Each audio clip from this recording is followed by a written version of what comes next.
Hello friends, I am Mohamad, and in this video we're going to be discussing webhooks in .NET. We're going to be discussing what they are, how do they work, and how we can actually integrate them within our .NET Web APIs. So let's get started. So what I have here is I have two systems, System A and System B. And so let's say, for example, System A is my CMS, where I'm doing different types of information within my CMS. I'm doing update on the CRUD, I'm adding information for my Formula 1 application, and the System B is basically my API, which I'm basically sending to my mobile application. So I have these two systems, and whenever I'm doing anything with System A, I want to update System B. And System A have its own unique database, and System B has its own unique database. So I want a way where I can actually notify system any changes that happen within System A, I want to notify System B. So a way to do that is basically create something, a webhook. And a webhook is basically as simple as an API call that I can do between System A and System B. So what's the difference between normal APIs and a webhook? So within the normal API is basically I'm sending a request, I'm expecting data back. Sending a request, I'm expecting data back. So it's either, for example, I'm doing a add, a get, a delete, a post, whatever it is. I'm basically sending a request, I'm getting data back. I have more about data manipulation. I'm building business logic based on that.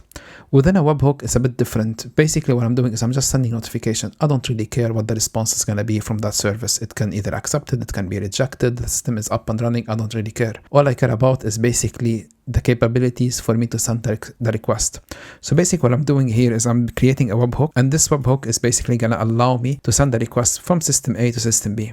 And basically a webhook, it's in very simple term, it's an API that's main objective is just to receive some kind of a information, and that's it. So for example, in our example with Formula 1, I want to basically create, whenever the scores are being updated for a race, I want to basically update my application in order for it to update the records. As simple as that. I don't really need to do anything else.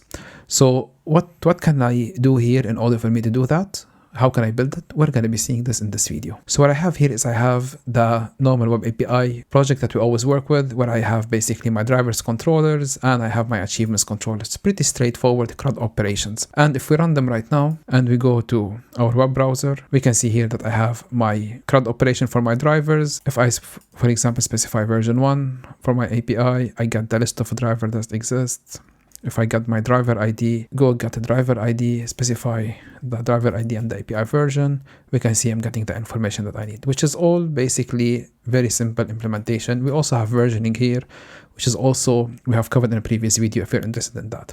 So what we want to do is I want to create a webhook here in order for me to change or basically update the points for the drivers. We don't have a points mechanism, but I'm going to create the endpoint in order for my API to receive this webhook call. So let's see how we can do that. So I'm going to stop this. And the first thing that I want to do is I'm going to go to my entities, and inside my entities, I'm going to create a new folder and I'm going to call it webhook. And inside my webhooks folder, I'm going to create a new DTO and I'm going to call this points DTO. So I'm going to create now a new class. I'm going to call it update, or we can call it points update DTO. Very simple. And what I'm going to do here is I'm going to simply take a GUID for my driver ID. I'm going to take a integer for the points. So how many points did the driver get for that race? And I'm going to get the race. So again, GUID. I don't have the race ID and everything set up, but we're going to pretend that I have this. So I'm going to put race ID. And that's it.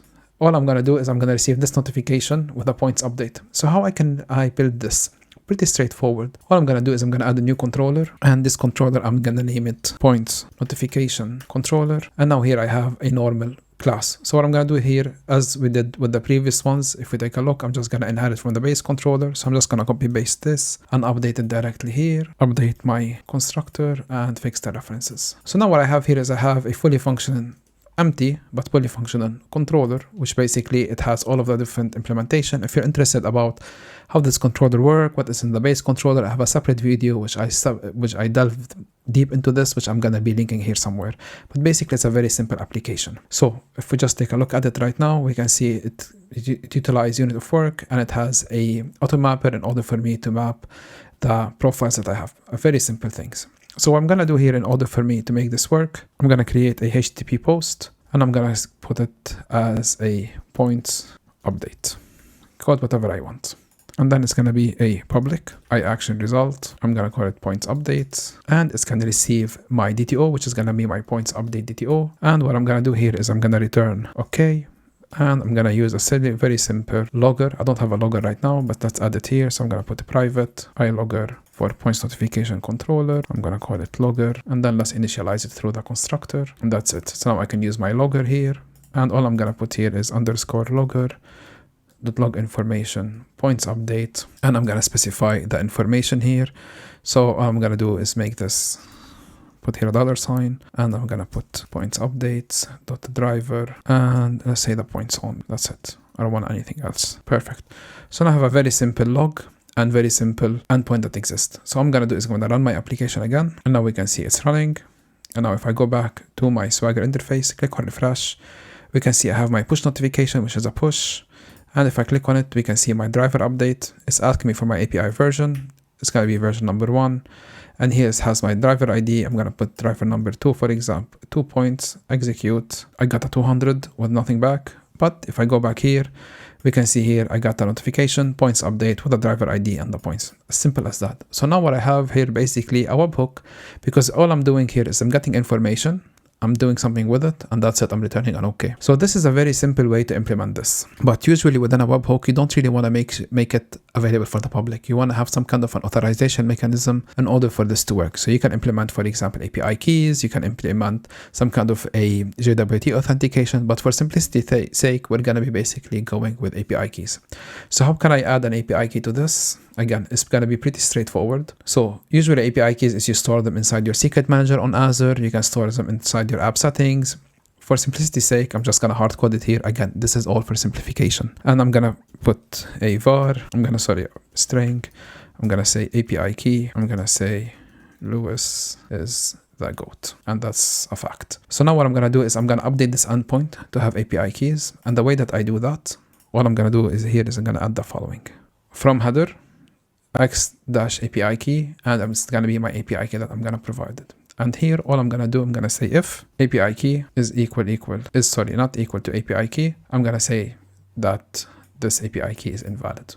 And that's it. I'm going to make this as var, just to make it a bit simpler. And that's it. Actually, let's change this to secret. Let's put this as API key secret to avoid confusion. And that's it. Here we can see we have a very simple authorization level that we have built inside my endpoint. So now let's run this. And now that's running. I'm going to try it again within my Swagger interface. It will not work because I cannot add a header here, but I'm going to try it anyway to be able to see a 400 and bad request. Basically, API key is required. So what I'm going to do is I'm going to take this. So now I'm going to try it in Postman. So I'm just going to copy paste the body that I'm going to be sending. Let's copy this. I already have here my endpoints, my content type, and I'm going to put the body. Let's put it as row JSON. And I'm going to change the points to, let's say, 25. Click on send. Now we can see here that the API key field is required because it's not being sent. So I'm going to go to headers, specify the x-API key, and then I'm going to put any random key and then click on send. We'll be able to see that I got an unauthorized. So now what I'm going to do is I'm going to take the key, put it back here and send it. And now we can see we received the 200. And as simple as that, this is how we are able to create a very simple webhook inside our .NET Web API. We have created it directly within our controllers. We have added authentication for it. Of course, there's a lot of rooms to enhance it, but basically a webhook, in a very simple term, it's an endpoint that receives a request and basically will not expect anything back. And we always need to make sure it's secure. I hope this video was helpful. If you have any questions, please make sure you put them in the comments down below. If you'd like to access the source code and you'd like to support me, please become a member of this channel or support me on Patreon. As always, thank you very much for watching and have a great day.